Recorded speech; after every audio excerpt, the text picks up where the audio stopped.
The Princess and the Snarls. It all began in a forgotten kingdom far, far away. A princess was born.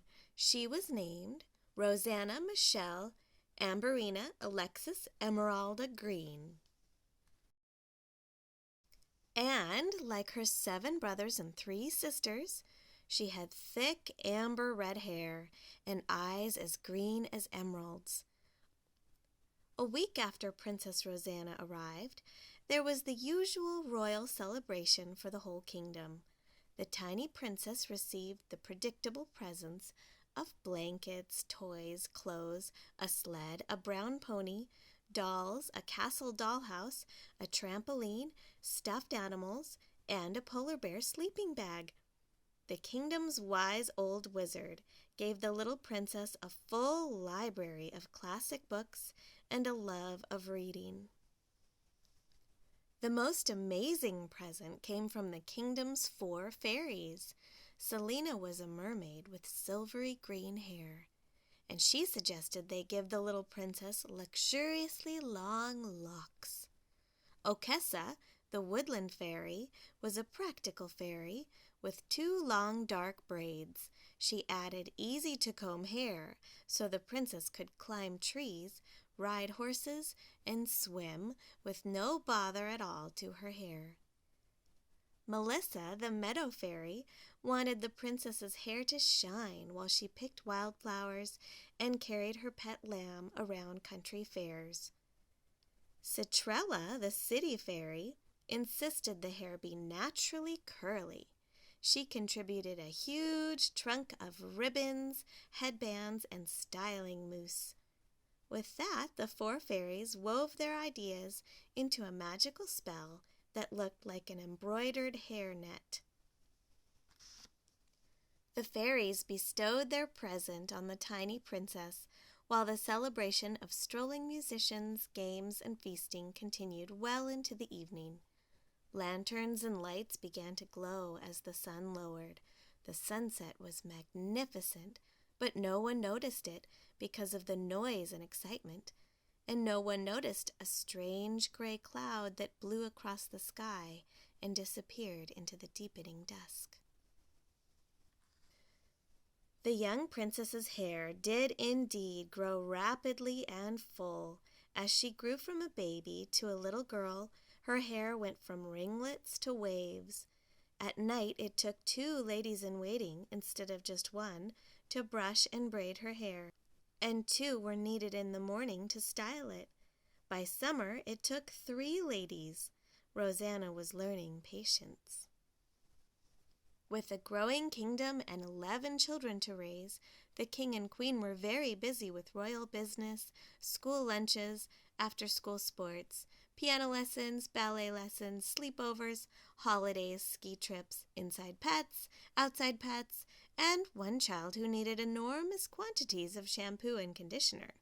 They were so busy, in fact, that no one noticed that every night a gray cloud was appearing and disappearing after twilight. No one in the kingdom noticed the cloud except the wizard. He would say, and look out toward the east at the land over which the cloud had passed.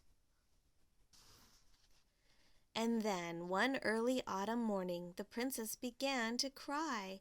She cried loudly and royally, for during the night her hair had become a mass of snarls. It took 2 whole hours to untangle it. The ladies-in-waiting shook their heads in amazement. How could braided hair have gotten so snarled? Because of the snarls, the princess was very late to school. By bedtime, Princess Rosanna's hair was snarled again. The queen brought in her own brush to help with the brushing. Huge tears fell on the floor as 4 ladies-in-waiting brushed the hair. Then Rosanna's mother placed a dainty lace cap on the small head to protect the coiled braids. But in the morning the snarls were there again. The queen, after gathering her small daughter in her arms to comfort her, called for the kingdom's exterminator. He was ordered to check for mischievous mice who might be playing in the princess's hair at night. Yet, after a careful search, no mice were found. That night, Rosanna's hair was rolled into a huge bun on top of her head, and 7 dozen bobby pins held it in place.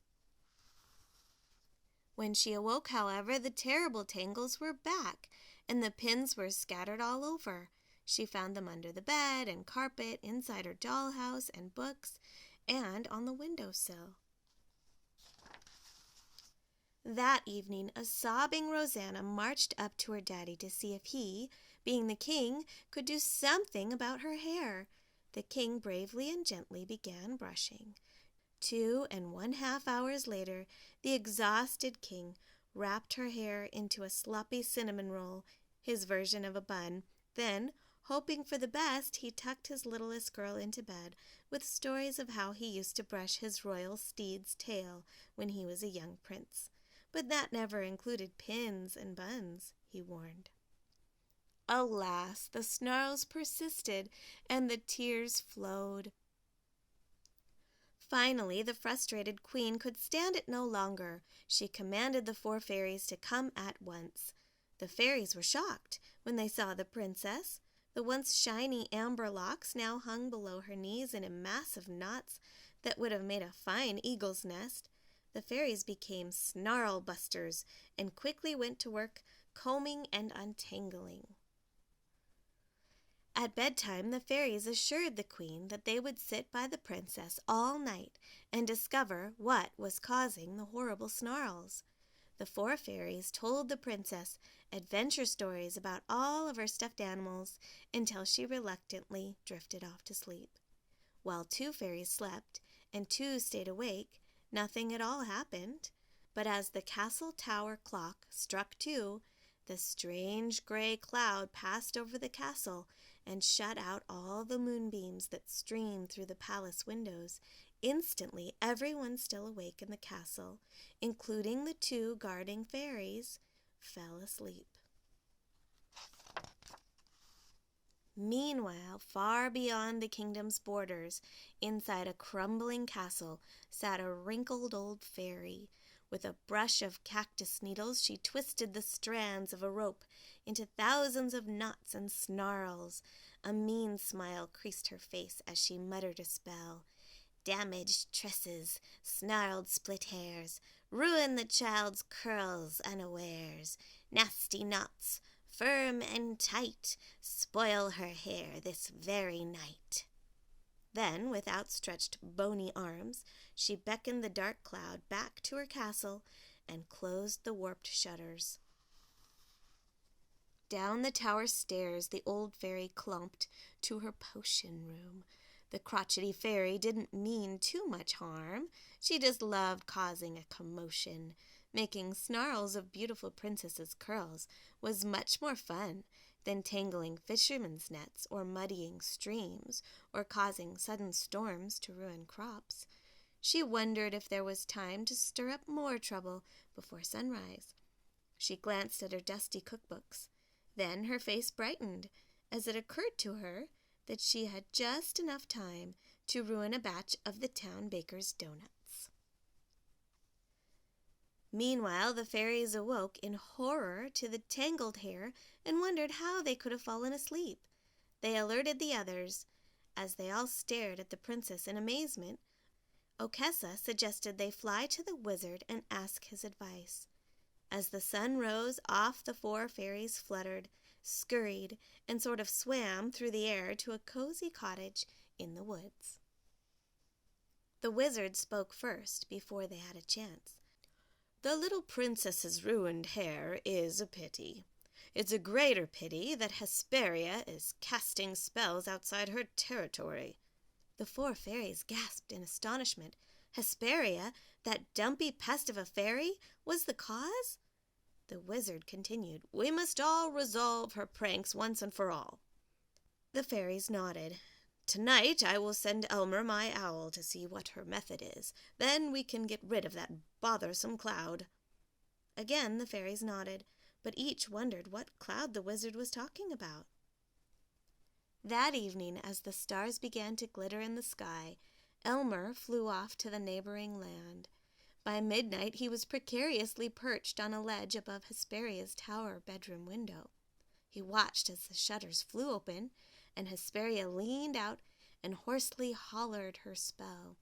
Her words called up a whirling of dust from her yard of weeds and dirt. Pointing toward Elmer's kingdom, she commanded the cloud to blow in that direction. Hesperia pulled a huge ship's rope out of a drawer and dragged it to her chair. As she unraveled and snarled the braided threads and began a new spell, Elmer covered his ear tufts with his wings. At dawn, the owl flew back through the wizard's open parlor window. The fairies were napping, but the wizard was reading. Upon hearing Elmer's detailed report, the wizard said simply, "Ah, now I see." Turning to the fairies, he began giving instructions. "Ladies, we need your strongest magic to banish Hesperia's mischief. Okessa, you must destroy that dreadful hairbrush. Selina, you must remove all ropes from Hesperia's castle and send them to the bottom of the sea. Melissa, you are to cover every inch of Hesperia's yard with grass and flower beds. Citrella, you are to produce a mailbox of invitations to fill Hesperia's empty social calendar, as well as several subscriptions to gardening, fashion, and home improvement magazines. Immediately!" As the wizard walked across the room to his library, he said softly to himself, "Now I shall set to work to warm her heart and erase all her mischievous ideas. Perhaps a visitor will help." It was lunchtime when the wizard's carriage drew up in front of the castle. A bewildered Hesperia, carrying an armful of mail, met him. Eyeing him suspiciously, she asked if he knew who had planted all of the primroses, lilies, gladiolas, roses, and morning glories. Then she saw the small figure by his side. "Hesperia," the wizard said, "I would like you to meet a friend of mine. I know she would like to see your horned toad collection and your fish tank of sharks and eels." A smiling face looked up at Hesperia. "Oh, could I please see your toads?" Hesperia's heart began to warm. Imagine a little girl who liked toads as much as she did. "Why, of course. Come right in," she said. An hour and a half later, when the toads had been played with, the sharks fed, the potions admired, the dollhouse dusted and rearranged 3 times by the princess, Hesperia turned to the wizard. "What a remarkable little girl! I haven't had such fun in years, but her long hair is in such a mess. Doesn't anyone at home take care of her?" The wizard replied, "Well, there are 10 other children, and there's only so much time." "Humph," Hesperia said. "I know all about hair. My mother had a special brush for my hair." With a long silvery braid trailing behind, off she marched to her dresser. Inside lay an ivory brush inlaid with pearls. "Rosanna, come here. Sit on this stool and look at this book of caves and bats while I see what I can do with your hair. It's a lot like mine when I was younger." And Hesperia began to brush the hair until it shone like gold. Late in the day, after the gleaming hair was fully untangled, the wizard said it was time to leave. Hesperia insisted that Rosanna be brought back at the end of the week to take a riding lesson on one of her mules. She waved goodbye and felt 2 unfamiliar wrinkles by her mouth as she smiled. She smiled again when she saw 2 bluebirds light in one of the flowering peach trees in her front yard. She thought, "I've not seen those trees in flower since I was a girl. Maybe I could hang a hammock there." And off she went to dig around in her garage for one she knew of long ago. Rosanna and Hesperia became best friends. Hesperia started a garden club that became famous for her flowers. Her calendar was always full, and she acquired a stylish wardrobe. And happily for the kingdom, the weather and crops improved. The fishermen's catches increased, and there were no more burned doughnuts at the kingdom's bakeries. One day the queen remarked to Hesperia, "Since Rosanna has had you to brush her hair, our little princess hasn't had any more snarls. You do seem to know a lot about hair.